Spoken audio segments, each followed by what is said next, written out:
పేరు పానుగంటి వెంకట విలాస్. నేను 9th class చదువుతున్నాను. ఈరోజు నేను రామానుజన్ గారి జీవిత చరిత్రను చెప్పబోతున్నాను. రామానుజన్ గారు 22 డిసెంబర్ 1887న మద్రాసులో జన్మించారు. రామానుజన్ తండ్రి పేరు శ్రీనివాస అయ్యంగారు. ఇతను చీరల దుకాణంలో గుమస్తాగా పనిచేసేవారు. రామానుజన్ తల్లి పేరు కోమాలా అమ్మల్.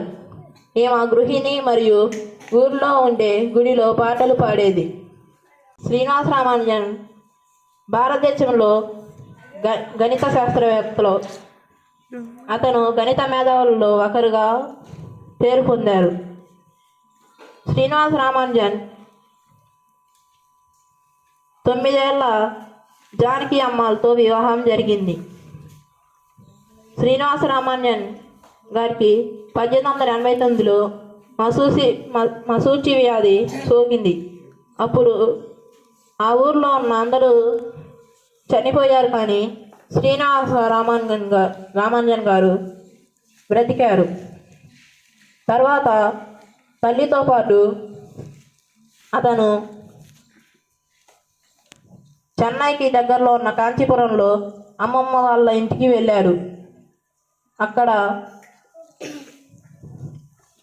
చిన్న పాఠశాలలో చేరి తర్వాత నాన్న తరపు తాత వాళ్ళ ఊరికి వచ్చి మద్రాసులో చదువుకున్నాడు, కానీ అక్కడ నచ్చలేదు. శ్రీనివాస రామానుజన్ గారు ఒక పుస్తకాన్ని రాసి 13 ఏళ్ళప్పుడే దాన్ని వంటించుకున్నారు. అతను డిప్యూటీ కలెక్టర్ రామస్వామి దగ్గరికి వెళ్ళినప్పుడు అతను తన రచించిన ఆ పుస్తకాన్ని చూపించినప్పుడు ఈ జ్ఞానానికి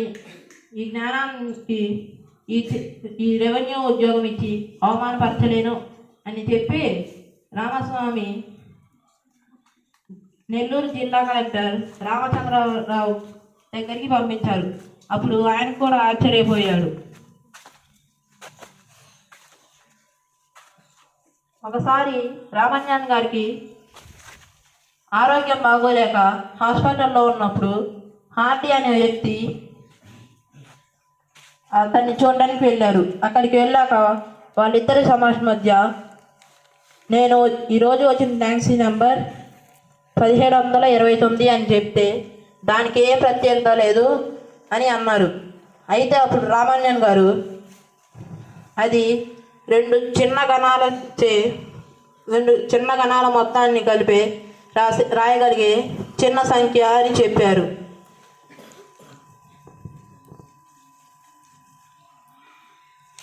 గారు 1920 ఏప్రిల్ 26న మరణించారు.